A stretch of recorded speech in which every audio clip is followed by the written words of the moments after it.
दुर्जन दर्पण सम सदा कर दिखो ही अगोर। ध्यान से सुनिए। दुर्जन दर्पण सम सदा कर दिखो ही अगोर। सम्मुख की गति और है विमुख भये पर और रे मानव विमुख भये पर और। अर्थात दुर्जन शीशे के समान होते हैं। इस बात को ध्यान से देख लो, क्योंकि दोनों ही जब आमने सामने होते हैं तब तो और होते हैं, और जब पीठ पीछे होते हैं तब कुछ और हो जाते हैं। भाव यह है कि दुष्ट पुरुष सामने तो मनुष्य की प्रशंसा करता है और पीठ पीछे निंदा करता है। इसी प्रकार शीशा भी जब सामने होता है तो वह मनुष्य के मुख को प्रतिबिंबित करता है, पर जब वह पीठ पीछे होता है तो प्रतिबिंबित नहीं करता।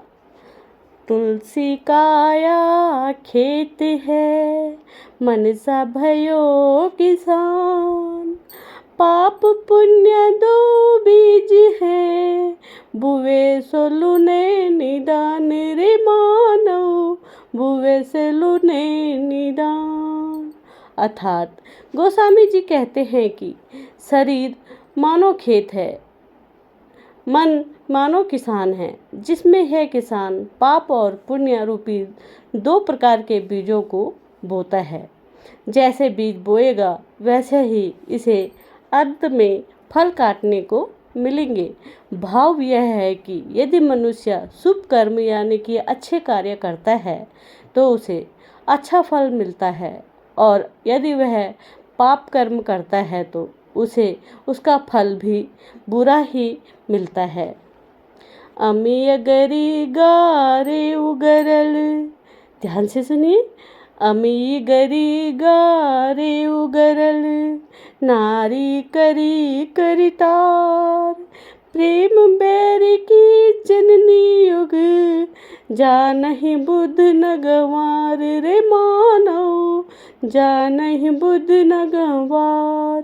अर्थात भगवान ने स्त्री को अमृत और प्रेम दोनों में सान कर बनाया है। स्त्री वैर और प्रेम दोनों की जननी है। इस बात को बुद्धिमान पुरुष जानते हैं, किंतु गंवार नहीं जानते।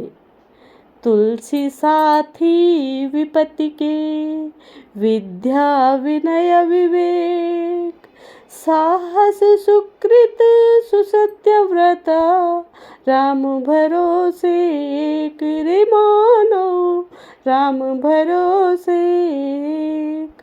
अर्थात गोस्वामी तुलसीदास जी कहते हैं कि विद्या विनय ज्ञान उत्साह पुण्य और सत्य भाषण आदि विपत्ति में साथ देने वाले गुण एक भगवान राम के भरोसे से ही प्राप्त हो सकते हैं। आवत ही हरि से नहीं नैनन नहीं स्नेह। तुलसी तहाँ न जाए कंचन बरसे मेरे मानव कंचन बरसे में। अर्थात जिस घर में जाने पर घर के लोग देखते ही प्रसन्न न हो और उनकी आँखों में स्नेह न हो, उस घर में कभी नहीं जाना चाहिए, क्योंकि चाहे कितना ही लाभ क्यों न हो हमें ऐसे घर को त्याग देना चाहिए, हाँ बिल्कुल भी नहीं जाना चाहिए। तुलसी मीठे वचन ते सुख उपजत चहुँ ओर। बसीकरण एक मंत्र है परिहर वचन कठोर रे मानव परिहर वचन कठोर। अर्थात मीठे वचन से हम सब ओर सुख फैला सकते हैं। किसी को भी वश में करने के लिए मिठास भरे शब्द एक मंत्र जैसे होते हैं। इसलिए इंसान को चाहिए कि कठोर वचन छोड़कर मीठा बोलने का प्रयास करो और अनजानों को भी अपना बना लो।